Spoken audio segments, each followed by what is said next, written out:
Welcome back to Espresso. हम Espresso में अपनी सोशल रिस्पॉन्सिबिलिटी निभाते हुए मुख्तलिफ अहम मौज़ूआत लेकर आते हैं आपके लिए। और इस वक्त हमने बात करनी है दुनिया के अंदर मौजूद एक ख़तरनाक तरीन अमराज में से एक मरज़ की। सबसे ज़्यादा अमवात इसके ज़रिए दुनिया भर में रिकॉर्ड होती हैं और ये इंतहाई ख़तरनाक बीमारी है। दुनिया भर में हर 30 सेकंड में एक शख्स इस बीमारी के सबब मौत के मुंह में चला जाता है। हम हेपेटाइटिस की बात कर रहे हैं। अक़वाम मुत्तहिदा की रिपोर्ट के मुताबिक दुनिया भर में 35 करोड़ अफराद इस मूजी मरज़ में अब तक मुब्तला हैं, जबकि सालाना 14 लाख अफराद इस मरज़ से ज़िंदगी की बाजी हार जाते हैं, जो कि बहुत ही बड़ा नंबर है। बिल्कुल, जिगर के इस मर्ज में सबसे बड़ा खतरा ऐसे मरीज हैं जो कि इस मर्ज से आगाह ही नहीं होते और इस मर्ज को आगे मुंतकिल करते रहते हैं। एशिया में बात की जाए, इस बीमारी के मरीज सबसे ज्यादा हैं, जबकि दुनिया भर में होने वाली 70% अमवात भी इसी की वजह से है। बदकिस्मती से पाकिस्तान का शुमार भी उन्हीं ममालिक में होता है जहाँ इस बीमारी से मरने वालों की तादाद सबसे ज्यादा है। आलमी इदारा सेहत के मुताबिक पाकिस्तान इस मर्ज के मरीजों का शिकार दूसरा बड़ा मुल्क है। सिर्फ पाकिस्तान में हर साल 1.5 लाख से जायद अमवात होती हैं और हेपेटाइटिस, जिसकी सिर्फ 2 इकसाम बी और सी, 1.5 करोड़ मरीज ऐसे हैं। और ये हेपेटाइटिस है क्या, लाहक क्यों होता है, इसकी अलामात क्या हैं, इसके हवाले से आज हम बात करेंगे। हमारे साथ डॉक्टर सईद हामिद मौजूद, डायरेक्टर CTU आगा खान यूनिवर्सिटी हॉस्पिटल, उनको हम खुशामदीद कहेंगे। बहुत शुक्रिया डॉक्टर साहब। बड़ा इंपॉर्टेंट ये एक मसला है और इस बीमारी के हवाले से बहुत ज़्यादा अवेयरनेस की हमें मजीद ज़रूरत है। जिस तरह से हमने कुछ स्टैटिस्टिक्स भी शेयर किए, हम अभी बात कर रहे थे कि ये ऐसा मर्ज है कि बहुत सारे लोगों को इसके बारे में इल्म ही नहीं होता है। तो आप थोड़ा सा स्टार्ट में बताइएगा कि बेसिकली हेपेटाइटिस है क्या, इसकी टाइप्स क्या हैं, थोड़ा सा हम इसको डिस्कस कर लें। देखिए, हेपेटाइटिस जो है वो वायरसेस हैं जो कि नेम्ड होते हैं hepatitis A, B, C, D और E। इनमें इंपॉर्टेंट चीज़ ये है कि हेपेटाइटिस B और C are the 2 important ones जो कि ब्लड या ब्लड के ट्रांसफ़र के ज़रिए फैलते हैं। और हेपेटाइटिस A और E जो हैं वो पानी से फैलते हैं या गंदे खाने से फैलते हैं। A और E generally self limited infections होती हैं जो कि अपने आप से ख़त्म हो जाती हैं, इसलिए कोई बहुत ज़्यादा डेंजरस नहीं होती इन मोस्ट इंस्टेंसेस।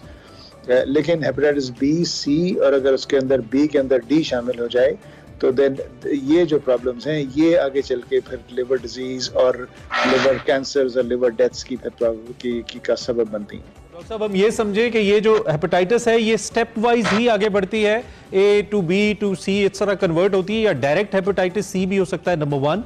और नंबर 2, चूंकि आप इन प्रैक्टिस हम अगर आपसे पूछें किस टाइप के मरीज आपके पास आते हैं और किस कंडीशन के मरीज आते हैं हेपेटाइटिस को लेकर आपके पास?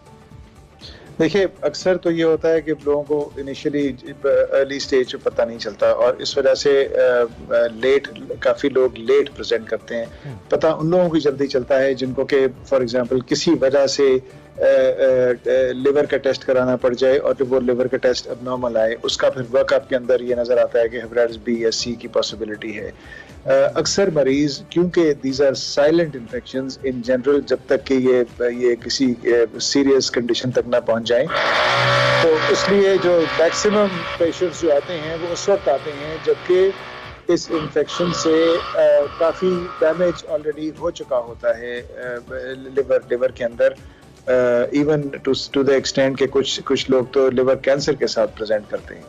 अच्छा, जी, मैं डॉक्टर साहब ये पूछना चाह रहा था कि फिर इसमें क्या एक सेहतमंद मरीज को भी अपना मुआयना करवाते रहना है ताकि ये उस स्टेज पे पहुंचने से पहले, और मुआयना किस किस्म का होना चाहिए अगर एक सेहतमंद मरीज भी कराए, या एक सर्टन एज ग्रुप आप रिकमेंड करते हैं बीइंग डॉक्टर के उसके बाद आप लाजमी एग्जामिन करवाएं अपने जिगर को?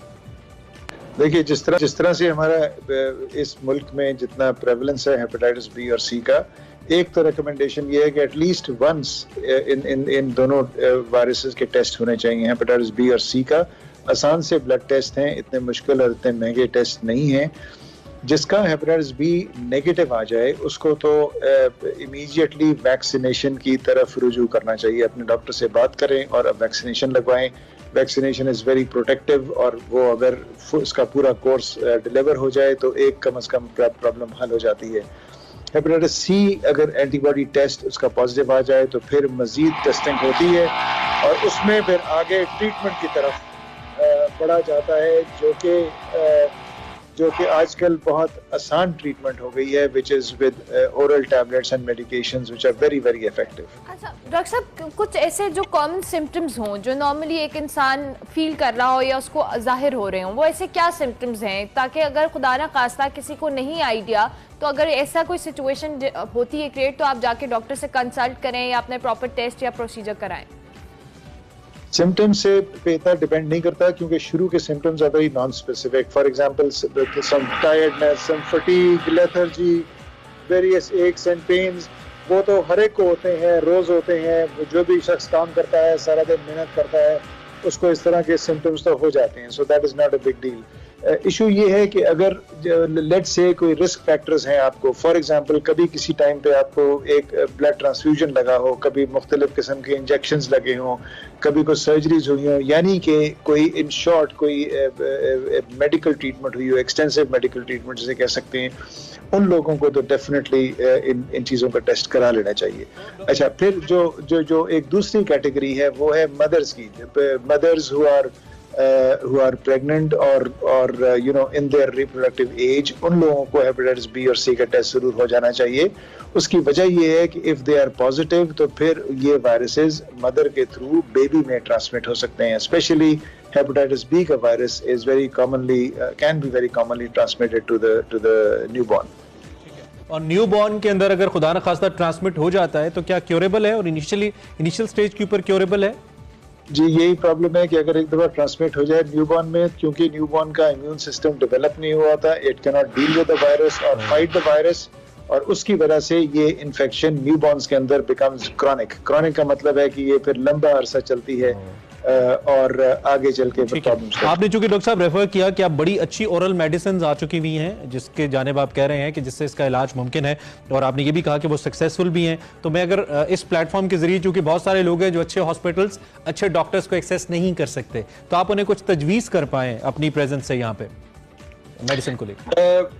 बहुत सारे लोग इसलिए भी डरते हैं अपने टेस्ट कराते हुए कि अगर खुदा ना खास्ता पॉजिटिव निकला है तो फिर क्या करेंगे, जो कि बिल्कुल एक गलत बात है। बिकॉज खास तौर पे हेपेटाइटिस सी अब इतना इजीली ट्रीटेबल इन्फेक्शन है कि उससे बिल्कुल कोई डरने या घबराने की जरूरत नहीं है। किसी जमाने में इंटरफेरॉन के इंजेक्शंस लगते थे जो कि जिनके बहुत साइड इफेक्ट्स होते थे, मरीज परेशान होते थे, वो एक फर्क बात थी। अब टोटली डिफरेंट बात है। ओरल टैबलेट्स हैं, दिन में 1 या 2 टैबलेट्स लेनी पड़ती हैं, और 3 महीने का कोर्स है with minimal side effects and approximately. जी देखिए, हमारे मुल्क में इस वक्त दुनिया में तकरीबन सबसे सस्ता इलाज मौजूद है इन दवाइयों के साथ। सो it is affordable for many people, और 95% 90% प्लस इसका सक्सेस रेट है for a cure। ठीक है, thank you very much doctor साहब, बहुत शुक्रिया कि आपने इस इम्पोर्टेंट इशू के ऊपर बात की। ऑब्वियसली हेपेटाइटिस के हवाले से डॉक्टर साहब आप चूंकि इस वक्त काम कर भी रहे हैं, तो मैं चाहता हूं कि अगर आप कुछ एहतियातें लाइफस्टाइल को लेकर भी इन दी एंड, अगर आप जो हमारा लाइफस्टाइल है, जो कि एक बड़ा जिम्मेदार है लाइफस्टाइल, हमारा कोलेस्ट्रॉल बढ़ जाना, heart diseases, blood pressure, so is our liver, तो आप कुछ तजवीज़ देना चाहें हमारे लाइफस्टाइल को लेकर कि उसमें क्या चेंजेस हैं जो हेल्प आउट कर सकती हैं कि हेपेटाइटिस ना हो हमें? अगर हेपेटाइटिस ए और ई की बात करें तो साफ सुथरा पानी और साफ सुथरा खाना, those are the 2 most important elements जो कि हमारे लाइफस्टाइल में होने चाहिए। हम बाहर खाने के बहुत आदी हो गए हैं और कुछ पता नहीं चलता कि हम क्या खा रहे हैं, तो वो बहुत ज़रूरी है। जहाँ तक हेपेटाइटिस बी और सी और डी का ताल्लुक है, वो जैसे मैंने को पहले बताया कि इट इज़ थ्रू नीडल्स और इंजेक्शंस और blood transfusions. Always make sure कि जब भी इस तरह की कोई मेडिकल केयर हो, that is performed in one of the in the best possible facility available to you, जहाँ पे नीडल्स रीयूज ना हो रही हो, जहाँ पे सिरिंजेस रीयूज ना हो रही हो, जहाँ पे अगर ब्लड ट्रांसफ्यूजन होनी है तो वो पूरी तरह से टेस्टेड हो। This is your right to ask कि ब्लड ट्रांसफ्यूजन जो मुझे दी जा रही है तो पूरी तरह टेस्टेड है कि नहीं। इसी तरह dentists and other people in general medical care which deals with sharp instruments and so on and so forth, you have to be careful कि वो बिल्कुल प्रॉपरली स्टेरिलाइज्ड और डिसइंफेक्टेड। और इसमें डॉक्टर साहब हमारी जो अथॉरिटीज़ हैं, हुकूमत है, इसका भी कोई रोल बनता है? क्योंकि आपको मालूम है हम अपनी स्ट्रीट्स के ऊपर, फुटपाथों के ऊपर, हमारे पाकिस्तान का कल्चर है, हम देखते हैं तो डेंटिस्ट लोग बैठे होते हैं और गलियों के अंदर जो है ना वो इस किस्म के क्लिनिक्स खुले हुए हैं जिनके बारे में it's really hard to make sure कि ये जो हिफ्ज़ान सेहत के उसूल है उसके मुताबिक काम कर रहे हैं। तो डू यू थिंक कि अथॉरिटीज़ का इसके अंदर रोल है? अगर है तो क्या है? जी बिल्कुल है, अथॉरिटीज का रेगुलेटरी रोल बहुत ज्यादा है, particularly for the prevention of infection and transmission of infection. जैसे मैंने आपको बताया कि ज्यादातर इस वक्त हमारे मुल्क में मेडिकल प्रैक्टिस के थ्रू अनफॉर्चुनेटली ये इन्फेक्शन फैलती है। मेडिकल प्रैक्टिस को रेगुलेट करना जो है वो गवर्नमेंट का काम है। For example use of single injection syringes जो कि अब शुरू हो रही हैं हमारे मुल्क में या हो चुकी हैं, मेकिंग श्योर के ब्लड ट्रांसफ्यूजन सेफ हो और डिजीज फ्री हो, उस तरह की चीजें ये सारे गवर्नमेंट के एम्बेट में आती हैं। Infection control practices hospitals. Right doctor Hamid, thank you very much. आपने अपने प्रेशियस टाइम से वक्त दिया और आप इस वक्त भी ऑन वर्क हैं, लेकिन आपने हमारे लिए वक्त निकाला। यकीनी तौर पे अगर लोगों ने सुना तो इससे ज़रूर किसी न किसी को बेहतरी भी उसकी लाइफ में आएगी और आसानी भी होगी। Thank you very much once again. With hepatitis के बारे में हम बात कर रहे थे जो 14 लाख जाने हर साल, 1.4 मिलियन लाइफ ले लेता है। So it's really critical. आप एहतियात भी कीजिए और उसके साथ साथ एग्जामिन भी करवाइए। ब्रेक लेंगे, ब्रेक के बाद हाजिर होंगे। आप देखते रहिए एक्सप्रेस।